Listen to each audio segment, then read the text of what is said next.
Okay, and then the last question.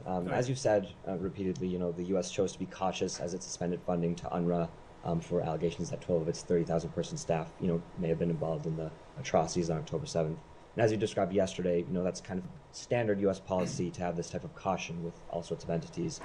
But, as our colleagues have asked you over the past few months, there have been broad and specific human rights violations that we've been concerned about, human attacks against hospitals and churches, targeting people with white flags, both Israeli hostages and Palestinians, torturing Palestinians, and now, of course, this attack on Hindu Rajab's family and leaving her to die horribly.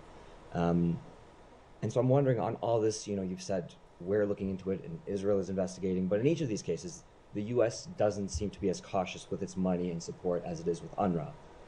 It's to the point that the ICJ and the U.S. court both say Israel may be plausibly committing genocide.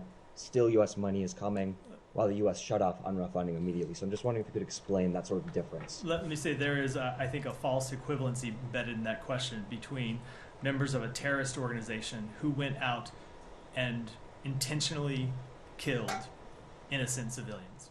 Right. That is the difference. When you have members of Hamas who participated in October 7th, according to the allegations made by the government of Israel, that I should say UNRWA itself found credible.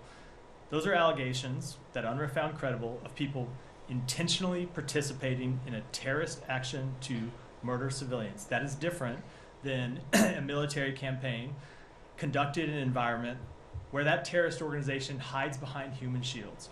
And so we will continue to engage with the government of Israel about how to minimize civilian casualties. There have been far too many over the course of this campaign, and how to prevent civilians from being killed. But I think they are very different matters for the reasons I just articulated. Just a follow-up,